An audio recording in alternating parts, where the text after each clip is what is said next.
Hello everyone. आज हम नई यूनिट स्टार्ट करने जा रहे हैं, 12th class, that is the metallurgy. Metallurgy को हम बोलते हैं general principle and processes of isolation of elements. एक ही बात है। तो इस यूनिट के अंदर बेसिकली हम क्या पढ़ने वाले हैं, एक बार मैं ब्रीफ कर देता हूं आपको। मेटलर्जी के अंदर हम पढ़ेंगे जितने भी हमारे पास मेटल्स हैं उनको एक्सट्रैक्ट करना सीखेंगे। यानी कि मेटल है वो और से यानी कि माइन करके निकाला जाता है और उसके साथ बहुत सारी इंप्यूरिटी होती हैं। उन इंप्यूरिटी को अलग कैसे करते हैं, कौन कौन से मेथड इन्वॉल्व होंगे, ये सारी चीजें हम अपनी इस यूनिट के अंदर पढ़ेंगे मेटलर्जी के अंदर। तो सबसे पहले मेटलर्जी है क्या, मेटलर्जी को डिफाइन कैसे करेंगे। देखो, जो मेटलर्जिकल प्रोसेस होती है, मेटलर्जी होती है, वो कोई नई नहीं है हमारे लिए। साइंस ने अभी इसको डिस्कवर नहीं किया है। जब से सिविलाइजेशन स्टार्ट है तब से हम देखते आ रहे हैं जो यूटेंसिल है आयरन के, एल्यूमिनियम के। इसका मतलब कि पहले भी एक्सट्रैक्शन तो होती थी, पहले भी मेटलर्जी तो होती थी, बस उनको स्पेसिफाई नाम नहीं दिया गया था। अब देखो मेटलर्जी क्या होती है। मेटलर्जी होती है ये प्रोसेस है जिसके थ्रू हम मेटल्स को एक्सट्रैक्ट करते हैं, मेटल्स को निकाल पाते हैं। तो हम इसको लिखेंगे, मेटलर्जी क्या है, it is a process by which metals can be extracted. Metals can be extracted. Metal can be extracted from its ore. अब एक नई टर्म आई, और जो मेटलर्जी हमारी यूनिट है इसके अंदर बहुत सारी टर्मिनोलॉजी हैं जो हमें पता होनी चाहिए आगे की यूनिट प्रोसीड करने के लिए। तो हम सबसे पहले वो टर्मिनोलॉजी डिस्कस करेंगे क्योंकि उनका जिक्र बार बार आएगा, तो उनका मतलब जानना हमारे लिए जरूरी बन जाता है। उससे भी पहले देखो, अगर मैं अर्थ क्रस्ट की बात करूं तो अर्थ क्रस्ट के अंदर जो एलिमेंट है, अगर हम टॉप 10 एलिमेंट देखें कि सबसे ज्यादा अर्थ क्रस्ट के अंदर क्या मिलता है, तो सबसे ज्यादा बाय वेट या बाय मास ऑक्सीजन की अबेंडेंस ज्यादा है। यानी कि अगर मैं एक बार लिस्ट कर देता हूं, टॉप 10 elements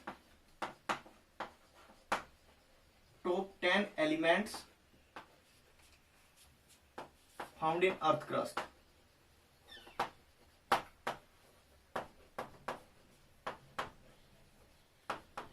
By mass सबसे ज्यादा मिलता है ऑक्सीजन,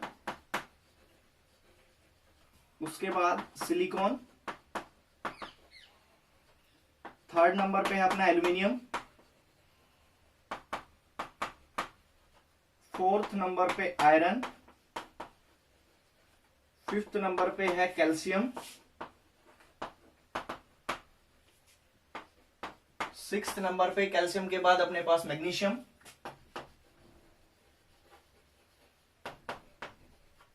सेवेंथ है मैग्नीशियम के बाद sodium,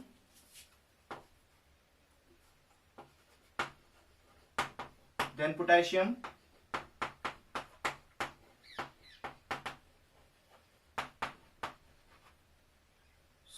six, seventh, eighth, ninth number पे है वो हमारे पास है टाइटेनियम,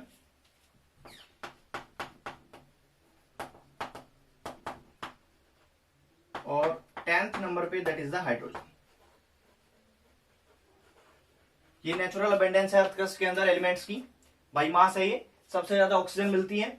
अगर आपसे कोई पूछे कि सबसे ज्यादा मेटल कौन सी मिलती है अर्थ क्रस्ट के अंदर, तो आप क्या बोलोगे, एल्यूमिनियम, क्योंकि ऑक्सीजन और सिलिकॉन क्या नॉन मेटल है। तो सबसे पहली यानी कि सबसे मोस्ट अबेंडेंट मेटल कौन सी है, that is the aluminium. Second most abundant iron. तो ये अपने पास टॉप 10 थे एलिमेंट्स जो अर्थ क्रस्ट के अंदर मिलते हैं।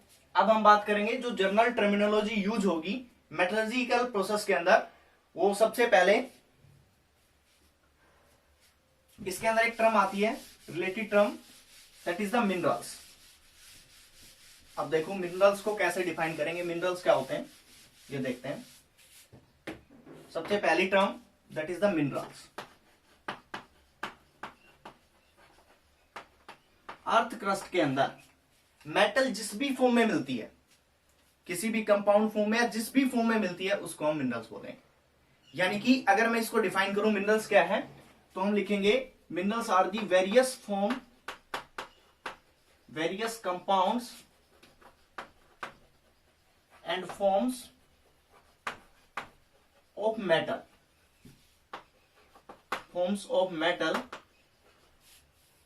present in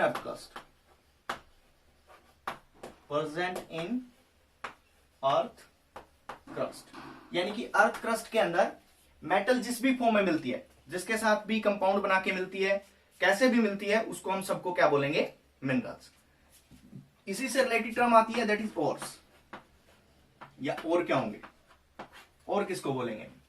तो देखो, जो सारे मिनरल्स होते हैं जिसके अंदर मेटल प्रेजेंट है, मेटल जहां भी प्रेजेंट है अर्थ क्रस्ट के अंदर जिस भी फॉर्म में, दैट इज द मिनरल्स। अगर उस मिनरल से हम इजीली मेटल को अलग कर पाते हैं, easily and economically, conveniently and economically अगर उसको अलग कर पाते हैं, तो उस कंपाउंड को हम क्या बोलेंगे? ओर्स। तो ओर्स क्या है? बेसिकली मिनरल्स ही है। मिनरल्स, वो मिनरल्स जिनसे हम मेटल को आसानी से निकाल पाए, कम पैसा लगे और इजीली हम उसको एक्सट्रैक्ट कर पाए, अलग कर पाए, तो उनको हम बोलते हैं ओर्स। यानी कि ओर्स क्या होंगे? Ores are the minerals, ores are the minerals by which metal can be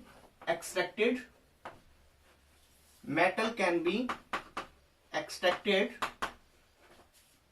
easily या conveniently and economically।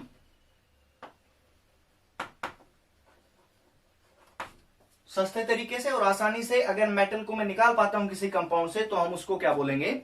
ओर्स। एक बात का ध्यान देना कि जितने ओर्स होंगे वो सारे के सारे मिनरल होंगे, जितने ओर्स होंगे वो सारे के सारे मिनरल्स होंगे, लेकिन सारे मिनरल्स और नहीं हो सकते, क्योंकि जहां भी मेटल प्रेजेंट है वो जरूरी नहीं है उसको हम इजीली या इकोनॉमिकली उसको अलग कर पाए, तो उसको हम क्या बोलेंगे? मिनरल बोलेंगे, और नहीं बोलेंगे। तो हम ये बोल सकते हैं कि all ores are minerals, but all minerals are not ores। जैसे भाई सीधी बात है, मेरे को कहीं से आयरन मिला, आयरन का कोई कंपाउंड मिला, उस आयरन के कंपाउंड से मेरे को आयरन निकालने के लिए बहुत ज्यादा एक्सपेंस लग गया, बहुत ज्यादा खर्चा हो गया। यही मान के चलो कि मेरे पास 1 kg कोई मैंने आयरन एक्सट्रैक्ट किया और उसको निकालने में मेरे 1000 रुपए खर्च हो गए, तो इकोनॉमिक नहीं है, इससे मेटल की कॉस्ट बढ़ गई। इकोनॉमिक नहीं है तो जिस भी कंपाउंड से मैंने एक्सट्रैक्ट किया है वो मिनरल तो है आयरन का, लेकिन और नहीं है, तो हम उसको और नहीं बोल सकते। अब ये जो और है, और को हमने 2 कैटेगरी के अंदर डिवाइड कर रखा है, और है उनको 2 कैटेगरी के अंदर डिवाइड कर रखा है। पहली कैटेगरी है that is the native ores,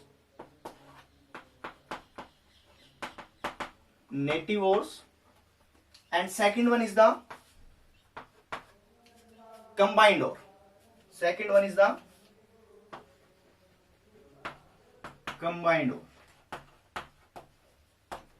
अब सबसे पहले नेटिव ओर्स। नेटिव ओर्स क्या होते हैं?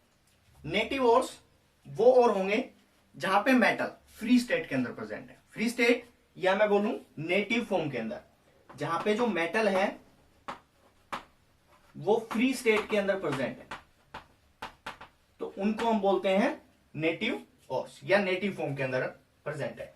अब फ्री स्टेट का मतलब क्या है? फ्री स्टेट का मतलब है, जैसे इसके एग्जांपल है अपने पास, गोल्ड हो गया, प्लेटिनम हो गया, इस तरह के। अब ये गोल्ड और जो प्लेटिनम है ये अर्थ क्रस्ट के अंदर किसी के साथ कंपाउंड बना के नहीं मिलते, इंप्यूरिटी होंगी इनके साथ, लेकिन ये किसी के साथ कंपाउंड बना के नहीं मिलते, फ्री स्टेट में मिलते हैं, यानी कि जीरो ऑक्सीडेशन स्टेट में मिलते हैं। फ्री स्टेट बोलूं या बोलूं जीरो ऑक्सीडेशन स्टेट, तो ऐसे ओर्स को हम बोलेंगे नेटिव ओर्स। कंबाइंड ओर क्या है फिर? कंबाइंड ओर वो ओर है जिसके अंदर मेटल है वो किसी ना किसी दूसरे एलिमेंट्स के साथ कंपाउंड बना के मिले। जैसे अगर कार्बोनेट के साथ कोई, जैसे मेटल मिलता है कार्बोनेट की फॉर्म में, मेटल मिलता है ऑक्साइड की फॉर्म में, नाइट्रेट की फॉर्म में, फॉस्फेट की फॉर्म में, ये सारे के सारे हैलाइड की फॉर्म में, तो ये सारे के सारे क्या होंगे, कंबाइंड ओर होंगे। कंबाइंड ओर क्या है, कंबाइंड ओर जो मेटल के साथ कंपाउंड की फॉर्म में मिलते हैं उन ओर्स को बोलते हैं, जो मेटल के साथ कंपाउंड की फॉर्म में मिलते हैं उनको हम बोलेंगे कंबाइंड ओर्स। अब कंबाइंड ओर्स कैसे हो सकते हैं, जैसे ऑक्साइड हो सकता है, मेटल के साथ ऑक्साइड यानी कि ऑक्सीजन के साथ कंपाउंड मिले, मेटल का कार्बोनेट के साथ कंपाउंड मिले, तो वो सारे के सारे क्या होंगे, कंबाइंड ओर्स। अब ये जो कंबाइंड ओर है इनका कोई स्पेसिफिक नाम होता है, कॉमन नेम होता है, जो हमें सिर्फ याद करना पड़ेगा, उसके पीछे कोई ट्रिक नहीं है। जैसे कंबाइंड ओर्स के अंदर जैसे देखो, मैं सबसे पहले जैसे आयरन की बात कर लेता हूं। अगर आयरन देखा जाए तो आयरन के जो कंबाइंड ओर है वो बहुत सारी फॉर्म में मिलते हैं। अगर मैं बात करूं सबसे पहले एग्जांपल के साथ, ओर्स के एग्जांपल बात कर रहे हैं, एग्जांपल्स ऑफ ओर्स। ओर्स के एग्जांपल के अंदर सबसे पहला एग्जांपल है वो मैं आयरन का ले रहा हूं, ores of iron, ores of iron यानी कि आयरन के कोई कंपाउंड जो इकोनॉमिकली एंड कन्वीनियंटली हम उनको मेटल अलग कर सकते हैं, आयरन को अलग कर सकते हैं। इसका जैसे ये मिलता है Fe2O3, ये ऑक्साइड ओर है यानी कि कंबाइंड ओर है, और इसको हम क्या बोलेंगे, ऑक्साइड ओर है किसका, आयरन का। इसका कॉमन नेम होता है जो हमें याद रखना पड़ेगा, Fe2O3 को बोलते हैं हम haematite, that is the haematite. ऐसे ही आयरन का दूसरा कंपाउंड ऑक्साइड की फॉर्म में मिलता है Fe3O4, जिसको हम बोलते हैं मैग्नेटाइट। इसके अंदर Fe3O4 है, इसको हम ऐसे भी लिख सकते हैं FeO.Fe2O3। यहां पे आयरन है, ये वाला आयरन, इसकी ऑक्सीडेशन स्टेट +2 रहेगी और इसकी ऑक्सीडेशन स्टेट +3 रहेगी। ये हो गया मैग्नेटाइट। उसके बाद आयरन कार्बोनेट की फॉर्म में भी मिलता है, FeCO3 कार्बोनेट की फॉर्म में, इसको नाम देते हैं हम सिडेराइट। ऐसे ही जो आयरन है वो सल्फाइड की फॉर्म में भी मिलता है, FeS2, जिसको हम नाम देते हैं आयरन पायराइट्स, जिसको हम बोलेंगे आयरन पायराइट्स। मैं दोबारा बता रहा हूं, ये सारे कॉमन नेम है, ये हमें याद करने पड़ेंगे, लर्न करने पड़ेंगे। कई बार इनसे डायरेक्ट क्वेश्चन आ जाता है कि बताइए आयरन है उसके ऑक्साइड और कौन कौन से हैं, तो आप क्या बोलेंगे, haematite and magnetite. Formula Fe2O3 Fe3O4, तो इनसे डायरेक्ट क्वेश्चन भी पूछा जाता है। नेक्स्ट मैं बात कर लेता हूं सेकंड नंबर पे, ओर्स ऑफ। ओर्स तो बहुत सारे हैं इनके, लेकिन हम सिर्फ कॉमन ओर्स जो बार बार रिपीटिशन में यूज होते हैं उन्हीं को मैं यहां पे लिस्टेड कर रहा हूं। ओर्स ऑफ एल्यूमिनियम, एल्यूमिनियम का और एक फेमस नेम है बॉक्साइट। बॉक्साइट के अंदर एल्यूमिनियम का फॉर्मूला होता है, बॉक्साइट का फॉर्मूला होता है Al2O3.XH2O, that is the bauxite. ये कैसा और है, ये ऑक्साइड की फॉर्म में, एल्यूमिनियम का ऑक्साइड है, एल्यूमिनियम का ऑक्साइड और है, कंबाइंड और है, और इसको हम क्या नाम देते हैं, बॉक्साइट। नेक्स्ट है कायोलिनाइट। ये एक तरह की क्ले होती है, इसका फॉर्मूला होता है Al2OH4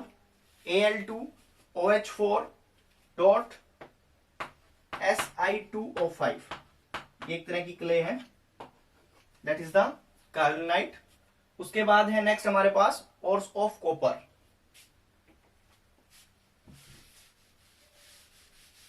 ओर्स ऑफ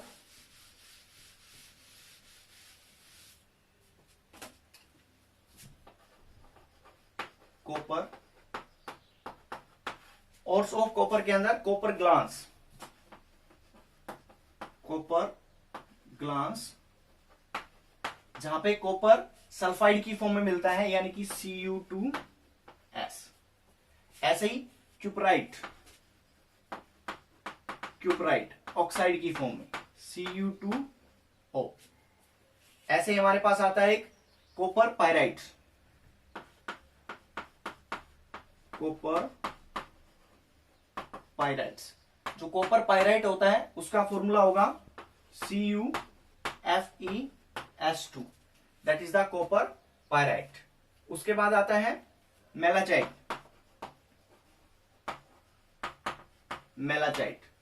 मेलाचाइट का फॉर्मूला होता है इसके अंदर कॉपर कार्बोनेट की फॉर्म में और कॉपर हाइड्रोक्साइड की फॉर्म में मिलता है, यानी कि इसका फॉर्मूला होगा CuCO3.CuOH twice, that is the ores of copper.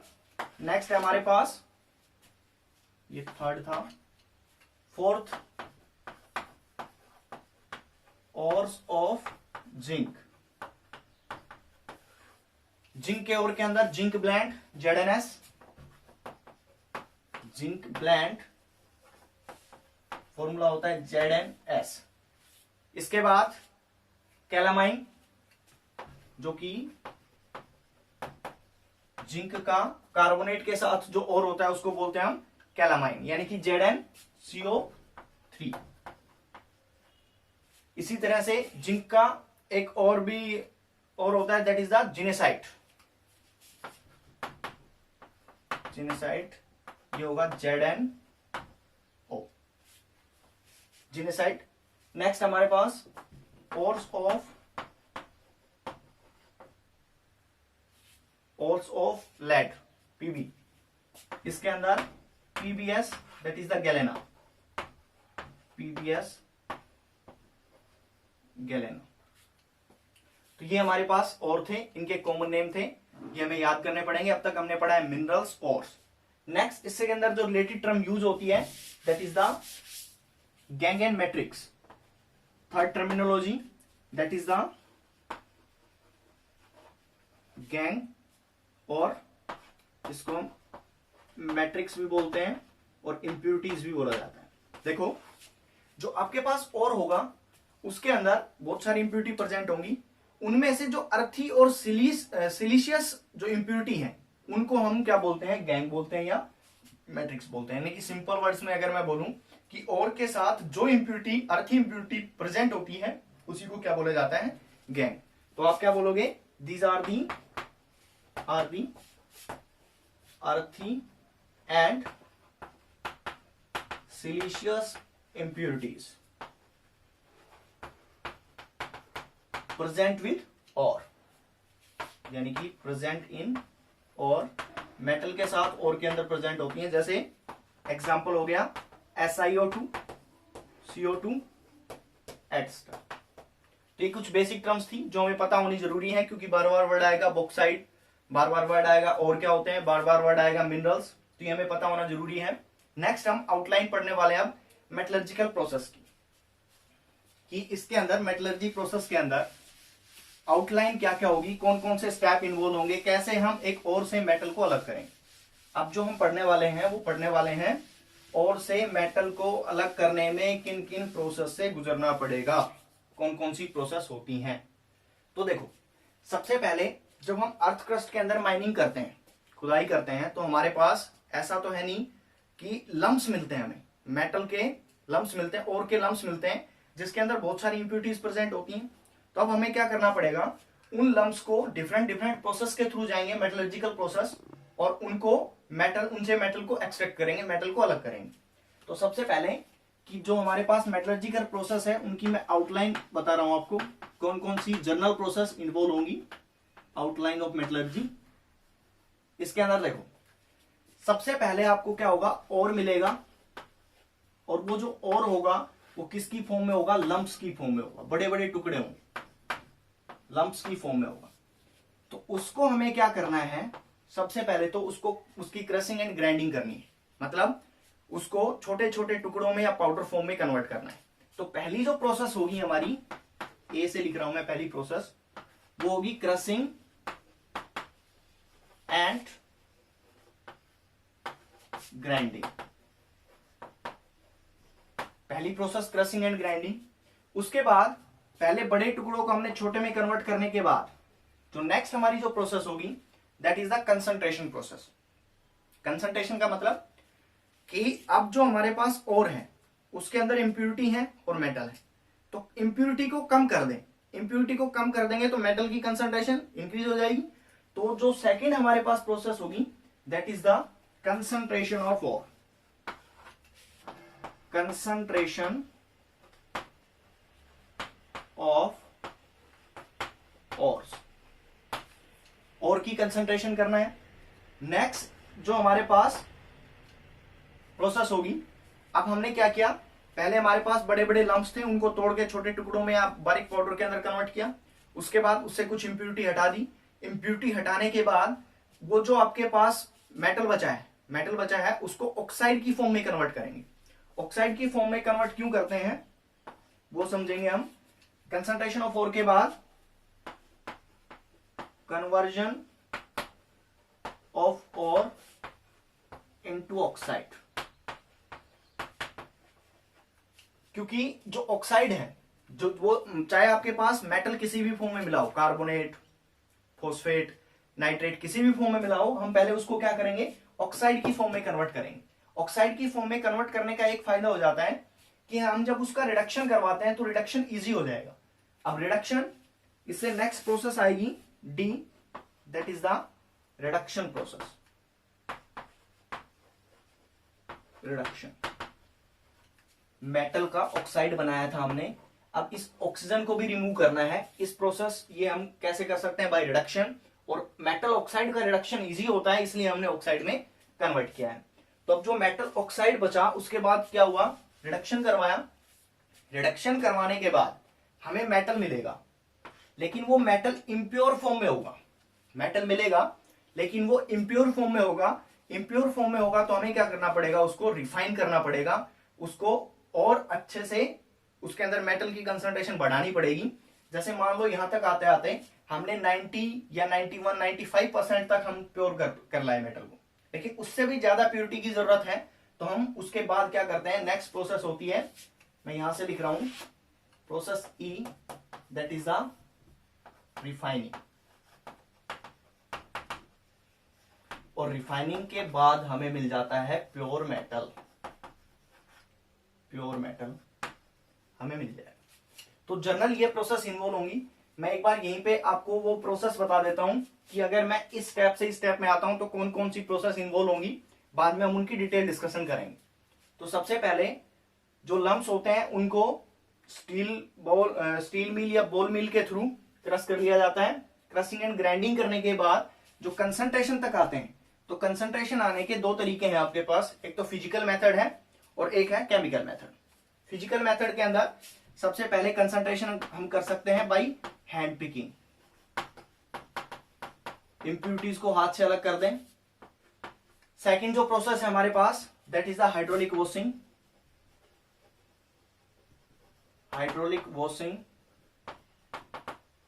ये हम पढ़ेंगे डिटेल के अंदर कि ये अप्लाई कब कर सकते हैं, ये कब अप्लाई कर सकते हैं, इसका प्रिंसिपल क्या है, किन किन ओर्स के लिए अप्लाई कर सकते हैं, ये सारी चीजें हम पढ़ने वाले हैं। नेक्स्ट हमारे पास हाइड्रोलिक वॉशिंग के बाद है हमारे पास मैग्नेटिक सेपरेशन, इलेक्ट्रोमैग्नेटिक सेपरेशन। उसके बाद आता है फ्लोटेशन मेथड। ये यहां तक मैंने जो मेथड लिखे हैं ये सारे के सारे फिजिकल मेथड।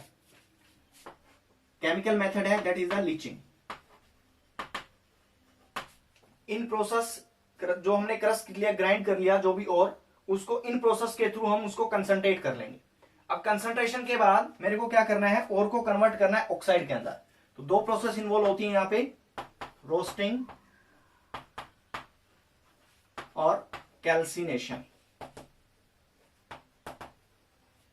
उसके बाद हम जाते हैं फिर रिडक्शन की तरफ। रिडक्शन के लिए सेल्फ रिडक्शन हो सकता है या और भी तरीके हमारे पास रिडक्शन के, लेकिन ये जो रिडक्शन का जो मेथड, कौन से किस ऑक्साइड के लिए कौन सा रिडक्शन बेटर रहेगा, किस सब्सटेंस से हम रिडक्शन करवाएं, वो हम डिटेल में पढ़ेंगे एलिंगम डायग्राम। तो वहां से हमें सारे मेथड हम वहां से स्टडी करेंगे इसके। अब जब रिडक्शन हो गया, रिडक्शन होने के बाद क्या करते हैं हम, ये रिडक्शन के अंदर इलेक्ट्रोलाइटिक रिडक्शन भी हो सकता है, और भी मेथड है इलेक्ट्रोलाइटिक रिडक्शन। नेक्स्ट है रिडक्शन हो गया, उसके बाद मेरे को रिफाइनिंग करनी है। रिफाइनिंग सबसे ज्यादा इंपॉर्टेंट है, रिफाइनिंग सबसे ज्यादा इंपॉर्टेंट है। अब मेटल से जब रिडक्शन, हमारे पास मेटल है इम्प्योर मेटल, उसको प्योर फॉर्म में कन्वर्ट करना है, मतलब रिफाइनिंग करनी है, तो उसके बहुत सारे मेथड है अपने पास, और इससे क्वेश्चन आता ही आता है रिफाइनिंग से। तो रिफाइनिंग के मैं यहां ऊपर से लिख रहा हूं, इसको रफ कर देता हूं। देखो इसके अंदर जो अगर मैं सीबीएसई की बात करूं तो सबसे ज्यादा क्वेश्चन आते हैं शॉर्ट आंसर टाइप, यानी कि 1 नंबर के जो क्वेश्चन आते हैं वो आएंगे कंसंट्रेशन ऑफ ओर से, यानी कि ये मेथड से, इन मेथड से सबसे ज्यादा इंपॉर्टेंट। जेई के अंदर जो कॉमन नेम है, कई बार डायरेक्ट कॉमन नेम पूछ लिया जाता है कि फॉर्मूला पूछ लिया जाएगा कि जैसे बॉक्साइड है, बॉक्साइड का फॉर्मूला बताइए आप। उसी तरह से जो सीबीएसई की बात करें तो बड़े क्वेश्चन आते हैं वो सबसे ज्यादा रिफाइनिंग से आएंगे। तो इन प्रोसेस के बाद, रिडक्शन के बाद हम जाते हैं रिफाइनिंग के पास। रिफाइनिंग वाले कौन कौन से मेथड हैं वो मैं एक बार लिस्टेड कर रहा हूं।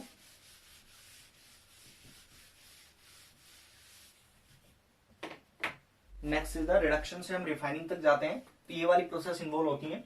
डिस्टिलेशन हो गया, लिक्वेशन हो गया, क्रोमेटोग्राफी हो गई, वेपर फेज रिफाइनिंग हो गई, इलेक्ट्रोलिटिक रिफाइनिंग हो गई, जोन रिफाइनिंग हो गई। ये हम अलग अलग ओर्स के लिए, अलग अलग मेटल्स के लिए अलग अलग रिफाइनिंग मेथड यूज करते हैं। तो बेसिकली हम ये वाले मेथड पढ़ेंगे, और एट लास्ट रिफाइनिंग के बाद हमें क्या मिल जाएगी, प्योर मेटल मिल जाएगी। अब सबसे पहले मैं स्टार्ट कर रहा हूं, दैट इज द हमारा जो पहला स्टेप था crushing and grinding. Crushing and grinding पहला मेथड था मेटलर्जिकल प्रोसेस के अंदर। अब इसके अंदर देखेंगे क्या होता है।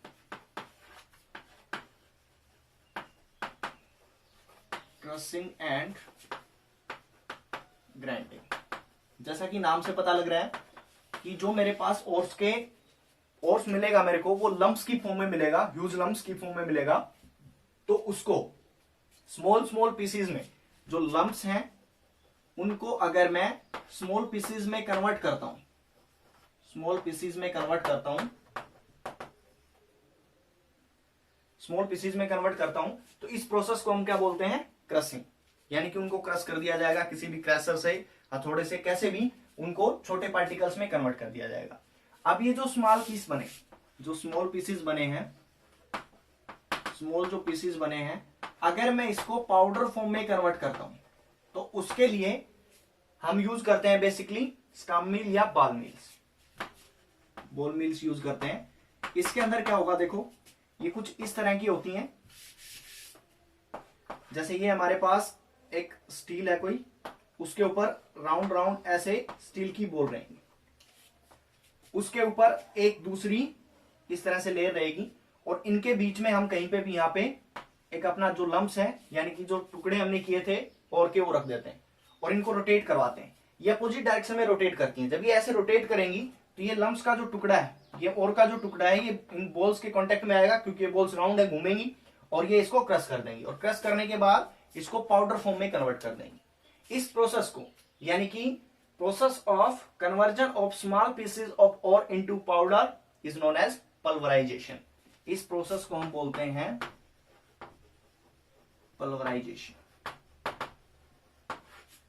तो अब मेरे पास सिचुएशन ये है कि मैंने सबसे पहले क्या लिया, बड़ा टुकड़ा लिया था, उसको स्मॉल पीसेस में कन्वर्ट किया, उसके बाद उसको पाउडर फॉर्म में कन्वर्ट कर लिया और को, और वो मैंने किया by crusher and ball mills या स्टील मिल्स, और उसके अंदर इस प्रोसेस को बोलते हैं पल्वराइजेशन। पल्वराइजेशन भी बोला जाता है इसको। अब जो पाउडर बन गया, इसको हम कंसंट्रेट करेंगे, यानी कि अपनी नेक्स्ट जो मेटलर्जिकल प्रोसेस है उसकी तरफ जाते हैं। तो next metallurgical process, that is the concentration of ore.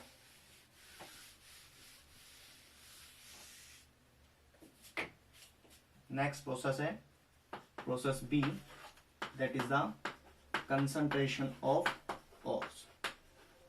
अब कंसंट्रेशन ऑफ ओर्स, यानी कि ओर को कंसंट्रेट करने के लिए, ओर से इंप्यूरिटी को अलग करने के लिए बहुत सारे मेथड हैं कंसंट्रेशन ऑफ ओर के। जैसा मैंने लिखा था, सबसे पहला मेथड देखो, कंसंट्रेशन ऑफ ओर हम क्या लिख सकते हैं, द रिमूवल ऑफ मैट्रिक्स या gangue particles from the ore is called concentration of ore. अब इसको कंसंट्रेशन ऑफ ओर है, इसके 2-3 नाम और भी हैं। जो पाउडर ओर है उसको कंसंट्रेट करने के नाम और भी हैं। एक है बेनिफिकेशन, बेनिफिकेशन, एक और नाम से भी जाना जाता है इसको, दैट इज द और ड्रेसिंग, और ड्रेसिंग एक ही नाम है, चाहे कुछ भी वर्ड यूज करें मतलब एक ही। अब देखो, अब method of concentration of ore के अंदर कौन कौन से मेथड इन्वॉल्व होंगे। तो सबसे पहला मेथड मैंने लिखा था, that is the hand picking. Hand picking, hand picking के अंदर क्या होगा कि अगर मेरे पास जो गैंग पार्टिकल यानी कि इंप्यूरिटी और के पार्टिकल बड़े बड़े हैं, डिस्टिंग्विशेबल है, मेरे को अगर आंखों से दिख रहे हैं, आई से मैं उसको डिस्टिंग्विश कर पा रहा हूं, तो हम एक हमारे पास चांस है कि इंप्यूरिटीज को या और के पार्टिकल को उठा उठा के अलग कर लिया जाए, हैंड पिकिंग कर ली जाए। That is the method of concentration of और। अगर मेरे पास बहुत सारा और था और उसके अंदर इंप्यूरिटी प्रेजेंट थी, अब इंप्यूरिटी और मेरे को अलग अलग दिख रहे हैं, डिस्टिंग्विशेबल है, तो हम नेक्ड आई से अगर दिख रहे हैं तो हम उनको हैंड पिक कर सकते हैं, और हैंड पिक करने के बाद अपने पास क्या हो जाएगा, और है वो कंसंट्रेट हो जाएगा, इंप्यूरिटी को हम अलग कर देंगे। तो पहला मेथड तो ये है, लेकिन ये मेथड ज्यादा यूजफुल है नहीं, टाइम ज्यादा लगता है इसके अंदर। ये बोले हम कि टाइम तो लगेगा ही लगेगा, साथ में ये प्रोसेस एक लंबी प्रोसेस होने के साथ साथ ये थोड़ी कॉस्टली भी हो जाती है, और ये एफिशिएंट भी नहीं है इतनी, तो हम इसको अवॉइड करते हैं। नेक्स्ट हमारे पास जो मेथड है, that is the gravity separation. Gravity separation, या इसको बोलते हैं हाइड्रोलिक वॉशिंग। Hydraulic washing,